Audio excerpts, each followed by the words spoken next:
नमस्कार। डीएलएड द्वितीय वर्ष विषय हिंदी। और हम लोग बात कर रहे थे कि व्युत्पत्ति के आधार पर, मतलब कि जो उनकी विशेष प्रकार की बनावट के आधार पर शब्दों की संरचना के बारे में बात कर रहे थे, जिसके अंतर्गत हम लोगों ने ध्वन्यात्मक शब्द और रणन शब्दों की बात की थी।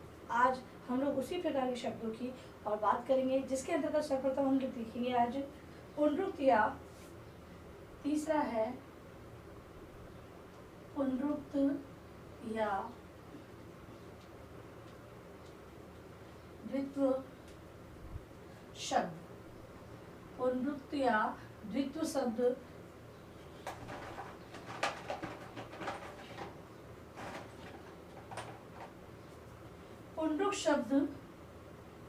पुनरुक्त शब्द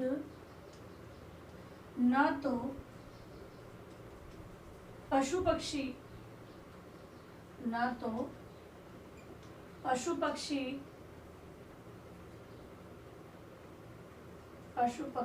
की आवाजों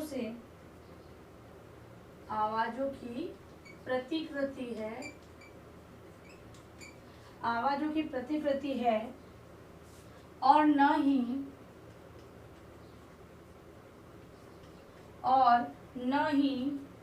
ध्वनियों के प्रतीक। देखिए, ये कहा गया है, जो कि हमने ध्वन्यात्मक शब्द पढ़े थे, उसके अंतर्गत जो ध्वनियाँ हम लोगों ने, जैसे कि खन खनाना, खटकाना, चरचराना, ठीक है, चरमराना, ये सारे शब्द हम लोगों ने पढ़े थे।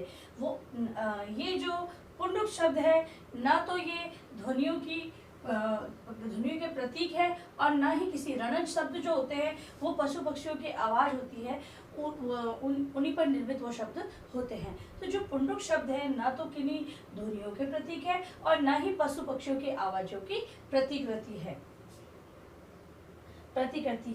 ये सार्थक शब्द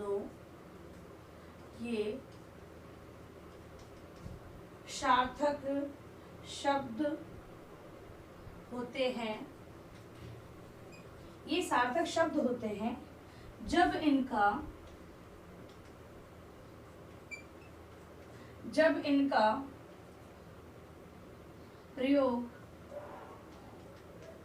जब इनका प्रयोग पुनरुक्त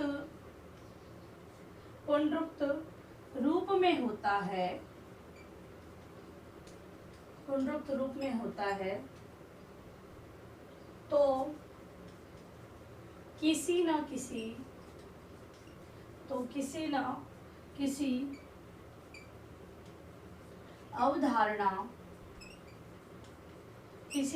अवधारणा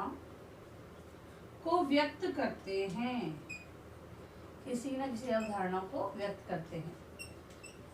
ये ना तो किसी की प्रतिकृति होती है, ना किसी ध्वनियों के प्रतीक होते हैं।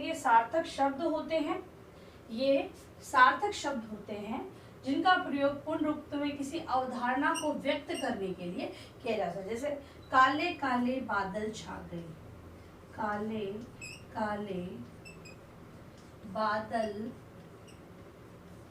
छा गए। अब यहाँ पे काले काले हैं, ये पुनरुक्त शब्द कहलाते हैं। इसके अलावा जो आए हैं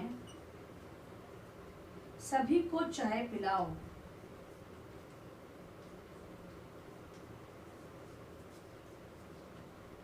सभी को चाय, ठीक है। तो यहाँ पे जो शब्द है, ये भी क्या है, पुनरुक्त शब्द कहलाता है। अब हम ना अगला प्रकार पढ़ेंगे। अब इसके अंतर्गत एक तो ये पुनरुक्त है और एक अपूर्ण पुनरुक्त होता है। इसका एक प्रकार और है इसी का, जो हमारा तीसरा प्रकार है व्युत्पत्ति के आधार पर, इसका है अपूर्ण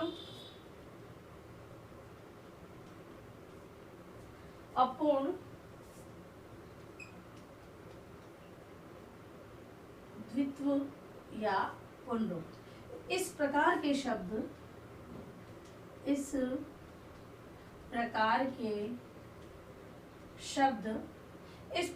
शब्द में पहली इकाई, इस प्रकार के शब्द में पहली इकाई सार्थक होती है,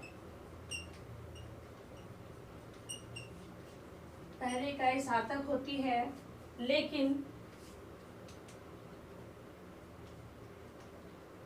दूसरी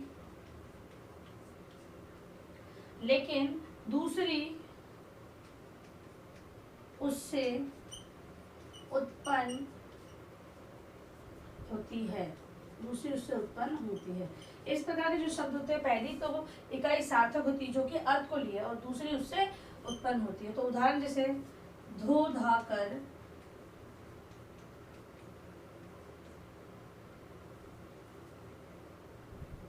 दे दो, धो धा कर दे दो। दूसरा है पहुंच पाँच, पहुंच पाँच कर रख दो। अब ये जो शब्द हैं, धो यानी किसी चीज को धोना, और धा का कोई सार्थक अर्थ नहीं है, इससे उत्पन्न हुआ शब्द है ये। पहुंचना यानी किसी चीज को साफ करना, पाचना यानी कोई शब्द नहीं, लेकिन इससे उत्पन्न हुआ शब्द ये कहलाता। तो ये था हमारा पुनरुक्त तद्धित शब्द। अब अगला प्रकार है प्रतिध्वन्यात्मक या दत्तित्व शब्द। प्रतिध्वन्यात्मक,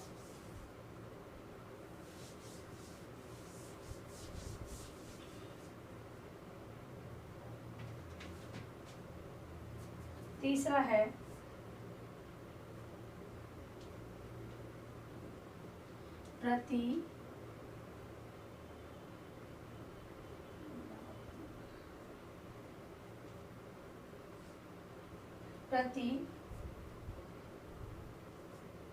प्रतिध्वन्यात्मक शब्द।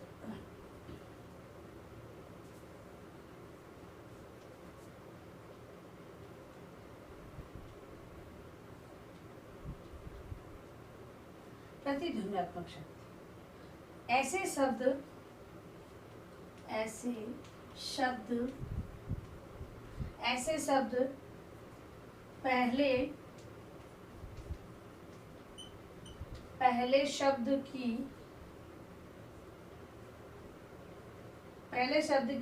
प्रतिध्वन्यात्मक, पहले शब्द की प्रतिध्वन्यात्मक से ध्वन्यात्मकता से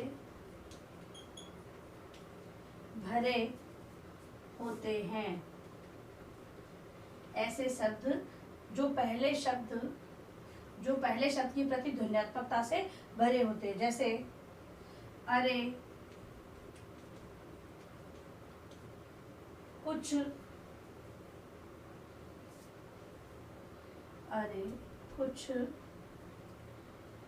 चाय वाय पिला दो,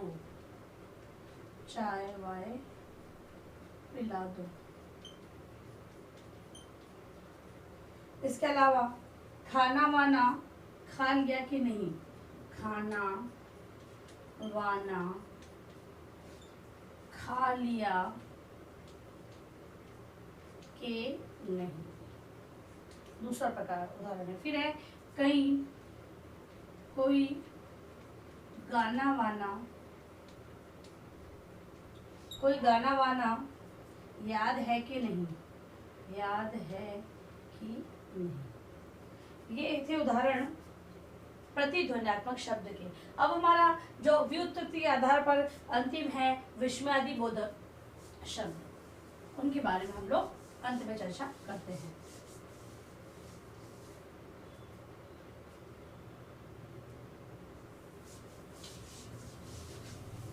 चौथा जो प्रकार है बनावट के आधार पर विस्मयादि बोधक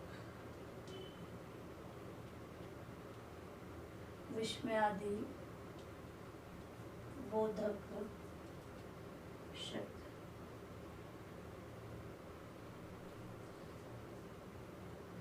विस्मयादि बोधक शब्द, ये शब्द अवधारणात्मक ही होते हैं, ये शब्द अवधारणात्मक ही होते हैं, ये शब्द अवधारणात्मक ही होते हैं। ये व्यक्ति की मनोदशा, मनोदशा को सूचित, मनोदशा को सूचित करते हैं। जैसे ये शब्द जो है वो अवधारणात्मक होते हैं और व्यक्ति की मनोदशा को व्यक्त करते हैं। इसके अंतर्गत जैसे कि वाह वाह किसको प्रदर्शित कर रहा है, तो हर्ष को। फिर है छी छी, ये घृणा को प्रदर्शित करता है, घृणा। फिर है अरे, अरे शब्द है वो संबोधन है, अरे शब्द संबोधन है। फिर है आह, जो कि शोक को प्रदर्शित करता है। इसके बाद अंतिम है अरे अरे, अरे अरे ये करता है आश्चर्य, ठीक है। और ये शब्द है विस्मयादिबोधक शब्द कहलाते हैं। तो ये थे हमारे व्युत्पत्ति के आधार पर, जिनकी बनावट का तो कुछ पता नहीं है, लेकिन विशेष उत्पत्ति के आधार पर इनको बांटा गया है, जो कि 4 प्रकार हमने देखे, जिसमें ध्वन्यात्मक शब्द, रणन शब्द, पुनरुक्त शब्द को देखा और विस्मयादिबोधक शब्दों को हमने पढ़ा। आज का आपका जो गृहकार्य प्रश्न है वो आप लिखेंगे।